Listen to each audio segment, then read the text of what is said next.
Hello there, and welcome to my latest review for the King's Square Reviews.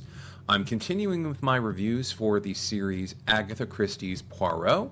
This review is focusing on Series 1, Episode 2, Murder in the Mews.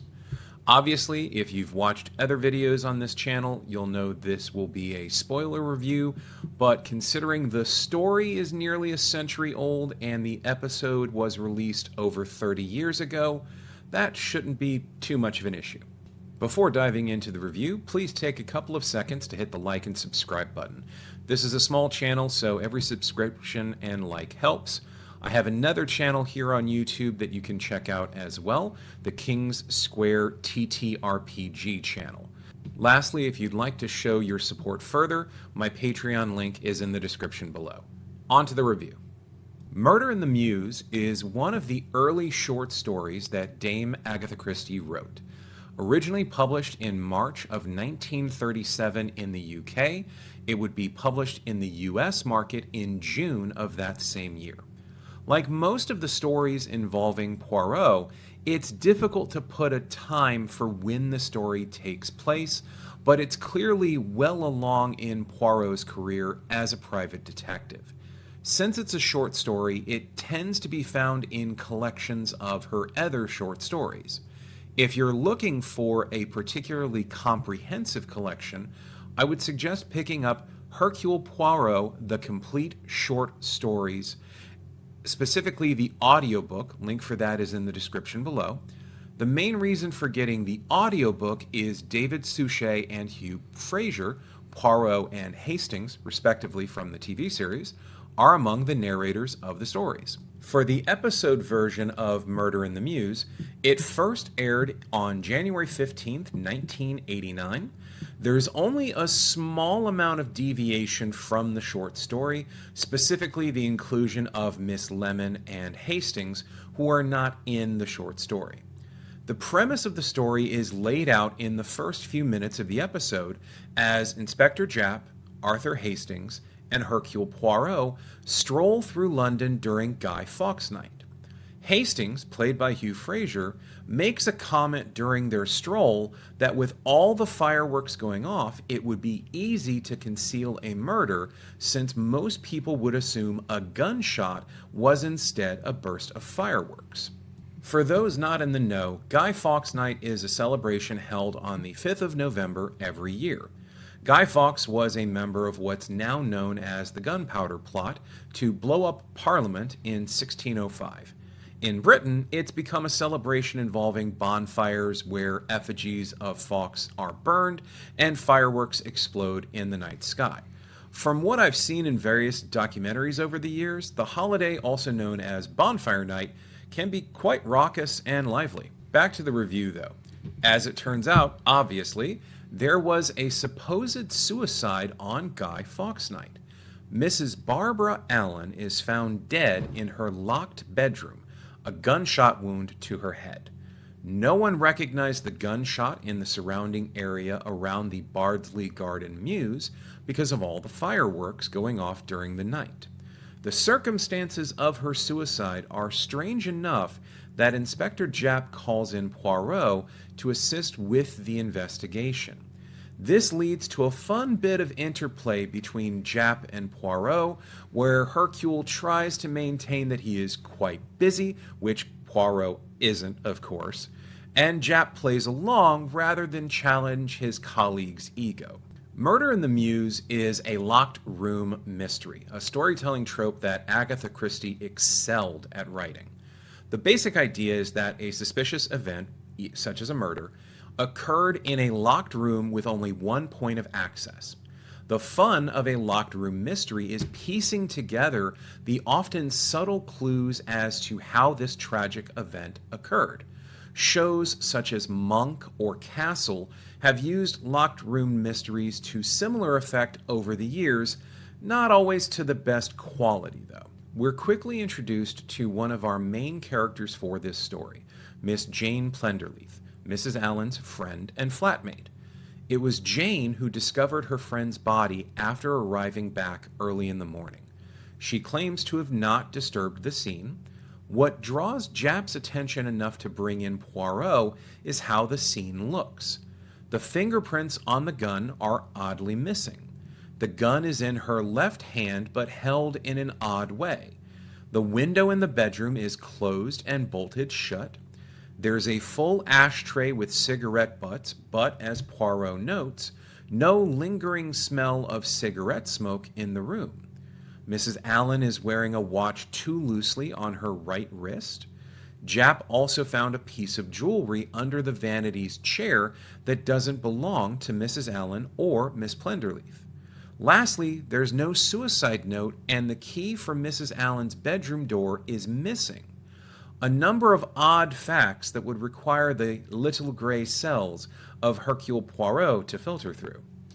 The second part of the episode helps to introduce us to our principal suspects in the death of Mrs. Barbara Allen.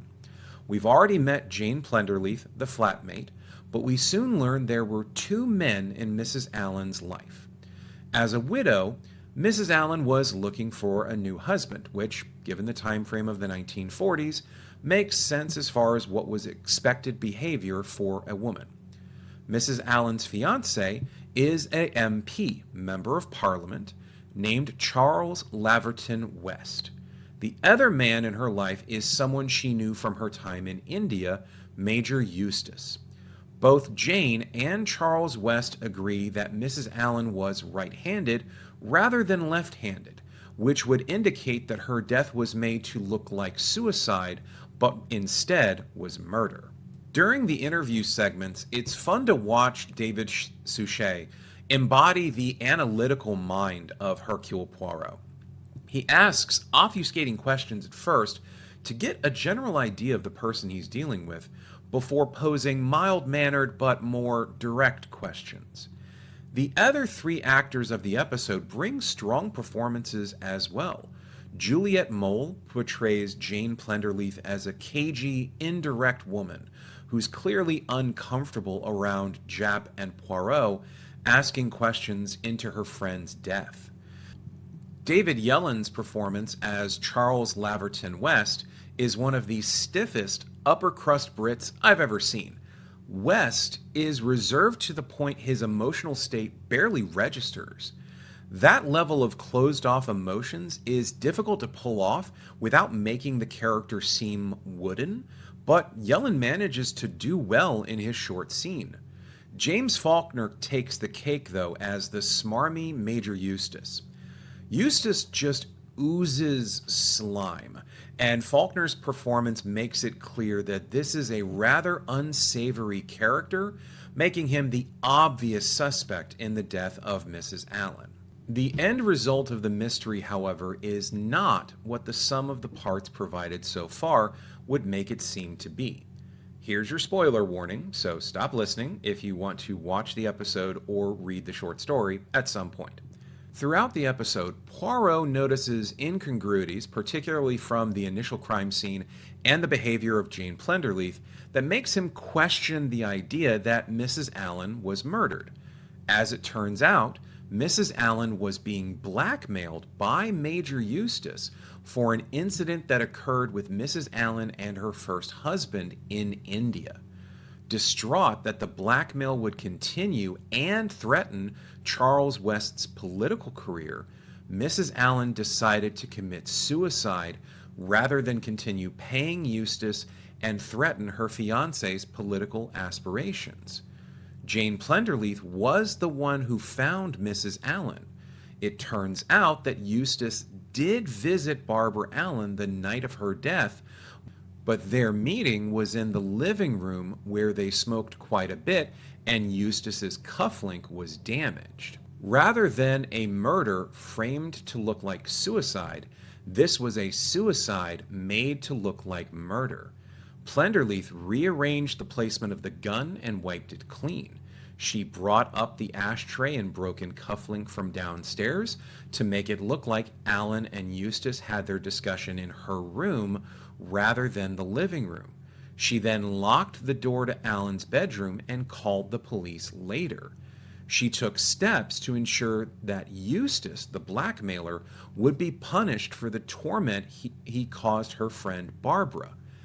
It's implied, but not outright stated in this adaptation of the story, that Jane Plenderleath may have had strong romantic feelings for Barbara Allen, which she couldn't have acted on in the time the story is set. It's a subtle layer to this version of Murder in the Mews, but it's there if you pay attention. This episode marks the first time we get a proper Poirot summation at the end of the episode, a hallmark of not only the TV series, but the Poirot stories as well. David Suchet is absolutely in his element during the summation as he breaks down all the facts he's collected and weaves a narrative for how those facts lead to the inevitable conclusion of who is responsible for the crime. Some of the best acting in this episode is during that final scene between Japp, Hastings, Poirot, and Plenderleath. With that being said, there are some negative moments in this episode. They center around some deeply problematic depictions and language regarding Asian characters. A running gag through the episode is Poirot's dissatisfaction with the Chinese laundry service he uses.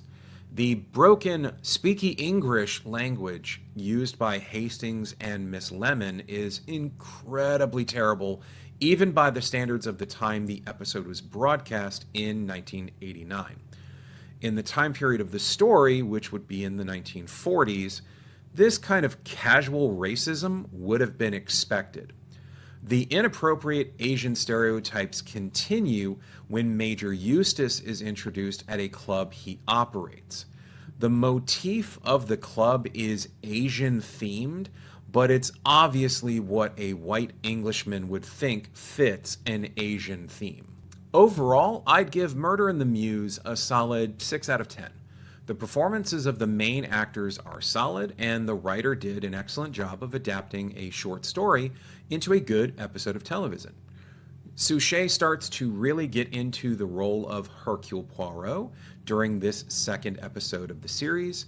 You can see the beginnings of him gravitating toward the slightly aloof foreigner vibe that Poirot uses to disarm people before striking a more imposing air when confronting the wrongdoer at the end. A good episode for the series, and one I would definitely recommend watching. Thanks for taking the time to listen to this review. Remember to hit like and subscribe to get notified when I drop new content on this channel, and check out my other spots on the web for more. Have a great day.